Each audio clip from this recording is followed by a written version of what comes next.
Hello everyone, welcome to Khandelkar academy. इस lecture में हम मध्य प्रदेश का झंडा सत्याग्रह डिस्कस करेंगे।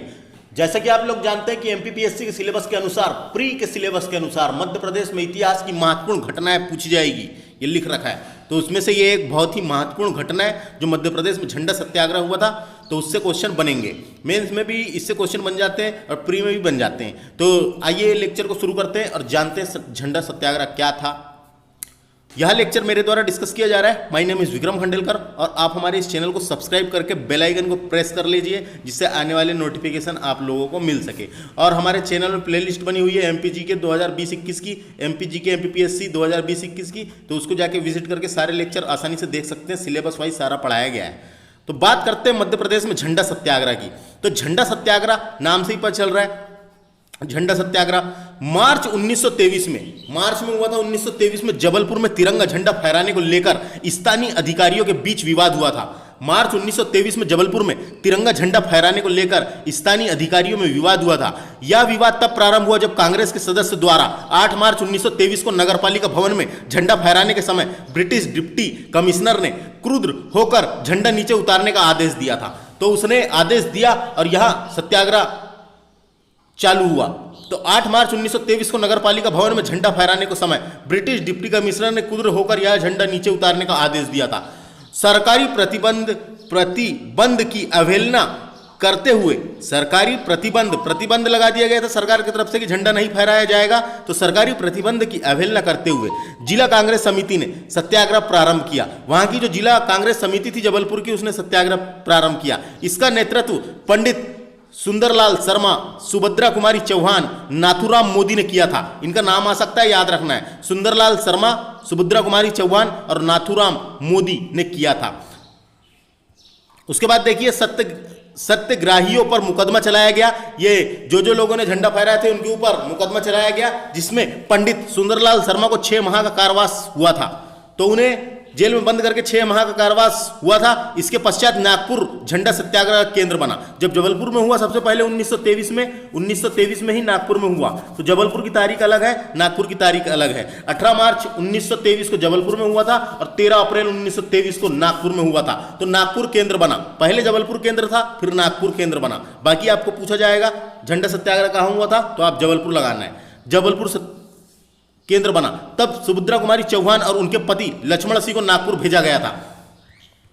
उसके बाद क्या होता है, 18 अगस्त 1923 को अधिकारियों ने राष्ट्रीय ध्वज के साथ स्वयं सेवकों को जुलूस निकालने की अनुमति दे दी। तो ये सत्याग्रह हुआ। उसके बाद ब्रिटिश अधिकारियों ने राष्ट्रीय ध्वज के साथ स्वयं सेवकों के साथ जुलूस निकालने की अनुमति दे दी। इस जुलूस का नेतृत्व पंडित माखनलाल चतुर्वेदी जी, सरदार वल्लभ भाई पटेल तथा बापू राजेंद्र प्रसाद ने किया था। बापू कहे जाते थे, राजेंद्र प्रसाद ने किया था।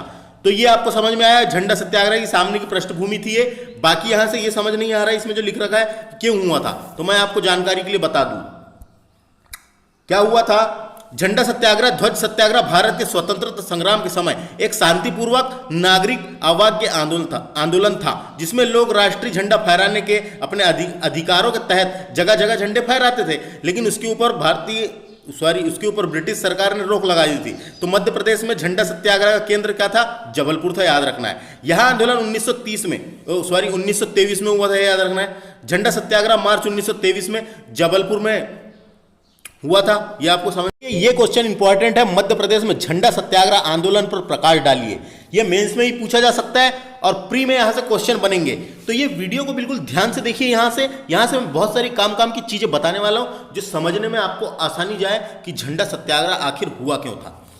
तो देखिए, मध्य प्रदेश में झंडा सत्याग्रह आंदोलन पर प्रकाश डालना है, तो प्रकाश डालते हैं। तो क्या है आंसर इसका, राष्ट्रीय ध्वज किसी राष्ट्र की संप्रभुता, अस्मिता एवं गौरव का प्रतीक होता है। तो ये बात सही है। राष्ट्रीय ध्वज किसी राष्ट्र की संप्रभुत्व का मतलब क्या है फ्रेंड्स, यहाँ पे हम संपन्न हैं, हमारा राष्ट्र जो है संपन्न है। भारत आंतरिक और बाहरी रूप से निर्णय लेने के लिए स्वतंत्र है। हमारे ऊपर किसी दूसरे देश या किसी का कोई दबाव नहीं है। हम संपन्न है, हम स्वतंत्र है, ये होता है इसका मतलब। तो ये मतलब की बात आपको समझ में आ गई। लेकिन यहाँ पे देखिए काम की चीजें, राष्ट्रीय ध्वज किसी राष्ट्र की संप्रभुता, अस्मिता और गौरव का प्रतीक होता है। भारतीय स्वतंत्रता आंदोलन के हितों में चरखा युक्त तिरंगे, उस टाइम पे चरखा होता था, जो तिरंगा झंडा है वहां पे जो अभी अशोक चक्र होता है, पहले चरखा होता था, गांधी जी का चरखा होता था, तो चरखा युक्त तिरंगे झंडे को यह गौरव प्राप्त था। इस तिरंगे को सरकारी कार्यालयों में फहराकर स्वतंत्रता आंदोलन का बिगुल जबलपुर में 1923 में बजाया गया। तो झंडा सत्याग्रह कहां पर हुआ था? सबसे पहले 1923 में जबलपुर में, यह याद रखना है। देखिए यहां समझने वाली बात है, मार्च 1923 में जबलपुर नगर पालिका में कांग्रेस का बहुमत था। तो जबलपुर नगर पालिका में कांग्रेस का बहुमत था। असहयोग आंदोलन की तैयारी के परिप्रेक्ष्य में जबलपुर का दौरा कर रहे अजमल खां, यह इंपॉर्टेंट है, जबलपुर का दौरा कर रहे अजमल खां और कांग्रेसियों के सम्मान के लिए जबलपुर जिला कांग्रेस कमेटी ने जबलपुर टाउन हॉल पर तिरंगा फहरा दिया। तिरंगा फहरा दिया। यहां समझने वाली बात है जो मैं आपको बताने वाला हूं। क्या हुआ था? कांग्रेस पार्टी ने एक कमेटी बनाई थी जिसकी लीडरशिप किसने की थी? हकीम अजमल खान जी ने की थी। एक कांग्रेस पार्टी ने एक कमेटी बनाई थी जिसकी लीडरशिप हकीम अजमल खान जी ने की थी। यह पता लगाने के लिए बनाई गई थी, ये कमेटी यह पता लगाने के लिए बनाई गई थी कि असहयोग आंदोलन के जो असहयोग आंदोलन चल रहा था भारत में, असहयोग आंदोलन में लोग कितने तैयार हैं, मानसिक रूप से कितने तैयार हैं, कहां की कैसी स्थिति है, ये कमेटी बनाई गई थी असहयोग आंदोलन की जांच के लिए, जिसकी लीडरशिप किसने की थी? अजमल खां जी ने की थी। तो अजमल खां जी जबलपुर आए थे। तो समझ में आ गया। सबसे पहले तो आपको समझना है असहयोग आंदोलन क्या था। तो हम असहयोग से समझ में आ रहा है, हम सहयोग नहीं करेंगे, अंग्रेजों की कोई भी बात का हम सहयोग नहीं करेंगे, बहिष्कार करेंगे। यह था एक प्रकार का असहयोग आंदोलन। तो असहयोग आंदोलन की एक कमेटी बनाई गई थी जांच के लिए, जिसकी लीडरशिप किसने की? लीडर कौन थे उसके? हकीम अजमल खां। तो हकीम अजमल खां जबलपुर आए थे ये चेक करने के लिए कि कहां कैसी स्थिति है, लोग कितने तैयार हैं मानसिक रूप से। तो अजमल खां जी और कांग्रेसियों के सम्मान में, तो जब जबलपुर आए तो कांग्रेसियों ने उनके सम्मान में जबलपुर जिला कांग्रेस कमेटी ने जबलपुर टाउन हॉल में उनके सम्मान में तो क्या हुआ? उसके बाद जबलपुर आए तो उनके सम्मान में तिरंगा फहराने की सोची किसने? जबलपुर कांग्रेस कमेटी ने। तो जबलपुर कांग्रेस कमेटी ने टाउन हॉल पे तिरंगा फहरा दिया। टाउन हॉल में उन्होंने तिरंगा फहरा दिया। और यह झंडा किसने फहराया था? यह झंडा दमोह के एक युवा प्रेमचंद्र जैन उस्ताद ने फहराया था। ये नाम इंपॉर्टेंट है। वहां तिरंगा किसने फहराया था? प्रेमचंद्र जैन उस्ताद ने फहराया था। और पूरे भारत में यह पहला अवसर था जब कांग्रेसियों ने भवन पर झंडा फहराया था और ब्रिटिश हुकूमत को चुनौती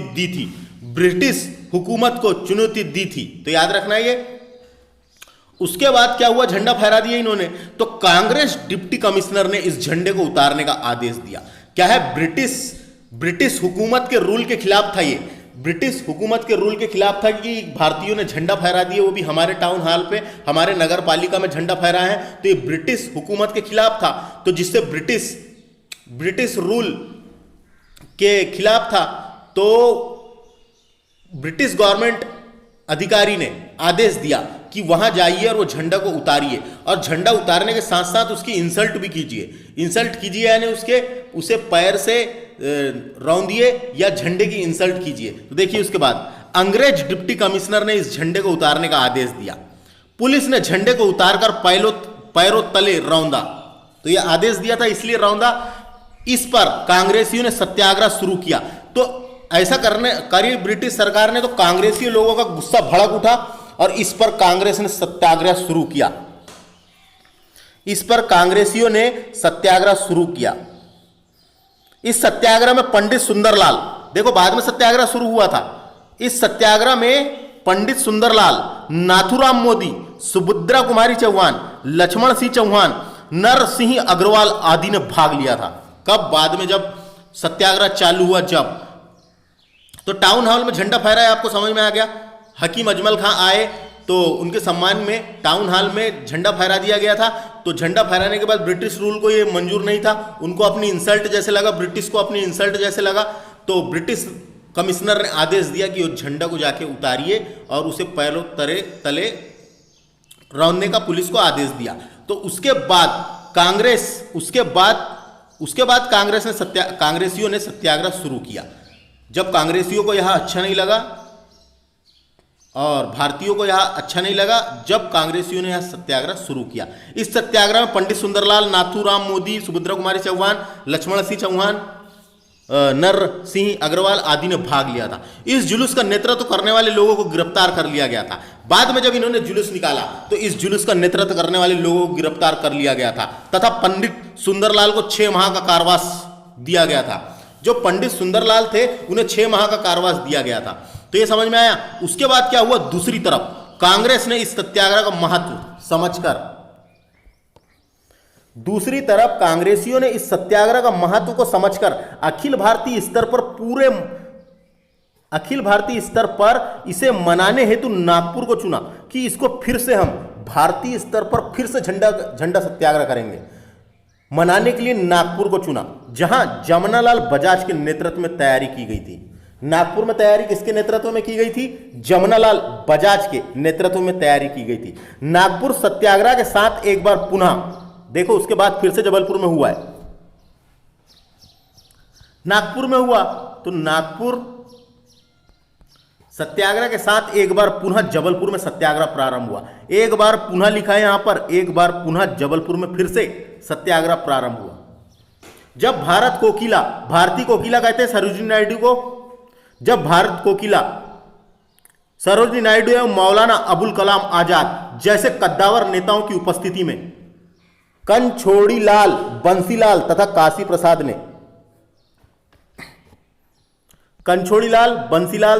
प्रसाद ने जबलपुर टाउन हॉल पर झंडा लहरा दिया था। तो क्या हुआ था यहां पे समझना है वाली बात को, इनने कनछोड़ीलाल बंसीलाल तथा काशी प्रसाद ने जबलपुर टाउन हॉल जो जबलपुर नगर पालिका थी, वहां पे यूनियन जैक लहर रहा था। तो यूनियन जैक, जो ब्रिटेन का ध्वज होता है उसे यूनियन जैक, जो ब्रिटेन के ध्वज होता है उसको यूनियन जैक कहते हैं। जैसे भारत के झंडे को तिरंगा कहा गया है, वैसे ही ब्रिटेन के ध्वज को यूनियन जैक कहा जाता है। तो वहां पे लहराते हुए यूनियन जैक को उतारकर अपना तिरंगा फहरा दिया गया था। तो ऐसा हुआ था, वहां पे यूनियन जैक को उतारकर तिरंगा फहरा दिया गया था। कहां पे? जबलपुर में। तो ये समझ में आया। कद्दावर नेता की उपस्थिति में कनछोड़ीलाल बंसीलाल तथा काशी प्रसाद ने जबलपुर टाउन हॉल पर झंडा लहरा दिया था। तीनों को 3-3 माह की सजा दी गई थी। ये जो तीनों थे इन्हें 3-3 माह की सजा दी गई थी। उधर नागपुर में सत्याग्रहियों ने भी झंडा फहराने में सफलता प्राप्त की थी। तो नागपुर में भी उन्होंने फहरा दिए थे और जबलपुर में भी फहराने में सफलता प्राप्त हुई थी। तो इस तरीके से भारत में झंडा सत्याग्रह शुरू हुआ और अंग्रेज हुकूमत जो थी वो डर गई थी। तो ये याद रखना है फ्रेंड्स। तो ये समझ में आया जो भी मैंने यहां से आपको बताया। यहां से काम की चीजें याद रखना है जो परीक्षा के हिसाब से आपको और मेंस के लिए वो क्वेश्चन बन सकता है।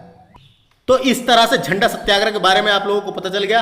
तारीख याद रखना है 1923 में हुआ था जबलपुर में पुनः हुआ ना। तो पुनः जब हुआ था 18 मार्च 1923 को जबलपुर में झंडा सत्याग्रह की शुरुआत हुई थी। पुनः जबलपुर नगर निगम में ब्रिटेन के ध्वज यूनियन जैक को उतारकर झंडा लहरा दिया गया था। तो आपको यहां से तारीख याद रखना है 1923 जबलपुर, और किसने नेतृत्व किया था? अजमल खां के बारे में याद रखिए, और नेतृत्व किन्ने किया था ये क्वेश्चन बन जाते हैं। और एक और क्वेश्चन बनता है, गांधी जी ने जबलपुर में आंदोलन का नेता तपस्वी सुंदरलाल को बनाया था। याद रखना है। गांधी जी ने जबलपुर में आंदोलन का नेता तपस्वी सुंदरलाल को बनाया था। तो ये याद रखना है एक क्वेश्चन। और एक और क्वेश्चन याद आ रहा है, देशव्यापी आंदोलन का नेतृत्व सरदार वल्लभ भाई पटेल ने किया था। ये यहां से भी क्वेश्चन आता है। देशव्यापी आंदोलन का नेतृत्व मध्य प्रदेश में सरदार वल्लभ भाई पटेल जी ने किया था। तो ये भी एक क्वेश्चन बन जाता है। तो नेतृत्व किसने किया था वो याद रखना है। और नेता किसको बनाया गया था जबलपुर में? तपस्वी सुंदरलाल को गांधी जी ने बनाया था। तो ये, और यहां से एक दो चीज आप याद रख सकते हैं। तो ये लेक्चर में इतना ही हमने डिस्कस किया, जितनी भी हो सकी तो जानकारी दिया हूं मैंने। वीडियो को ध्यान से देखिए, समझिए, बस। तो फ्रेंड्स, वीडियो कैसा लगा, मिलते हैं अगले लेक्चर में। कमेंट करना बिल्कुल ना भूलें। धन्यवाद।